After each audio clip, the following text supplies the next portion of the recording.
संस्कृति, हिंदू जीवन मूल्यों के विरुद्ध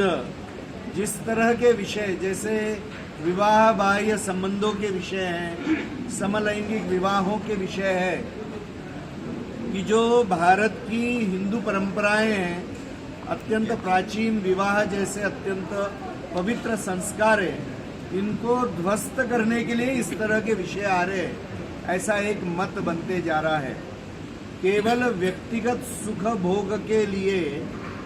इतनी प्राचीन परंपराओं के ऊपर कुठाराघात करना ये हिंदू समाज स्वीकार नहीं करेगा।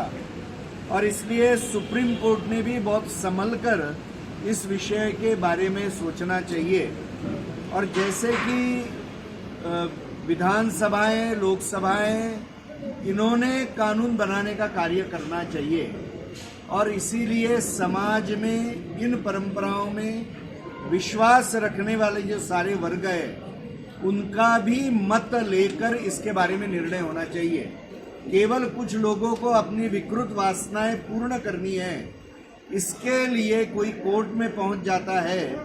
तो इन बातों को स्वीकारना नहीं चाहिए, ऐसा पूज्य संतों ने यहाँ पर मत प्रकट किया है। और तीसरी बात जो यहाँ पर सामने आ रही है कि बहुत सारा विदेशी धन का उपयोग करते हुए और हिंदू संस्कारों के ऊपर आक्रमण करने के लिए आज साम्यवादी विचार के और अन्य भी लोग यह अपप्रचार कर रहे, हिंदू समाज को बदनाम करने का, हिंदू परंपराओं को बदनाम करने का यह प्रयास कर रहे हैं।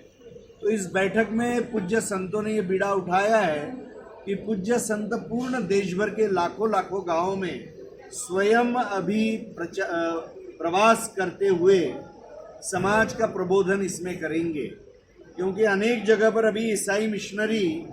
पूज्य संतों जैसा भगवा वेश धारण करके, गले में रुद्राक्ष की माला धारण करके छल छद्म से हिंदू समाज को भ्रमित करने का प्रयास कर रहे हैं।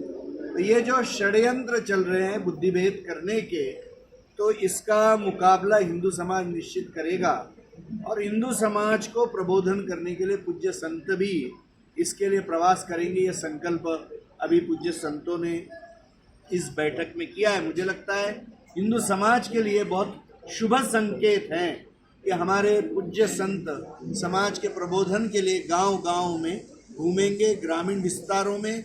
वनवासी विस्तारों में, नगरों में, सब जगह यह प्रवास होकर इसके संबंध में प्रबोधन होगा। जो धर्मांतरण, लव जिहाद, गोहत्या जैसे विषय कि जो निरंतर आक्रमण के हैं, इसके बारे में भी पूज्य संतों द्वारा और हिंदू जीवन मूल्यों के बारे में भी संतों द्वारा यह संदेश दिया जाएगा। आज धर्म को छुआछूत और भेदभाव मान्य नहीं है, ये विश्व हिंदू परिषद के मंच के ऊपर से ही पूज्य संतों ने अनेक बार कहा हुआ है। और इसीलिए जो छल कपट से हिंदू समाज में हम हिंदू नहीं हैं, यह भाव फैलाने का प्रयास कुछ विदेशी विधर्मी शक्तियां कर रही है, उसका भी उत्तर देने का कार्य पूज्य संत करेंगे। मैं हमारे बीच में बहुत वरिष्ठ संत जूना पीठाधीश्वर पूज्य महाराज जी, श्री अवधेशानंद गिरी जी महाराज जी यहाँ उपलब्ध है, उनके भी चरणों में निवेदन करता हूँ कि पूज्य संतों का मनोगत भी वह हमारे सबके सम्मुख रखे। थोड़ा माइक आगे, माइक सबके सरकार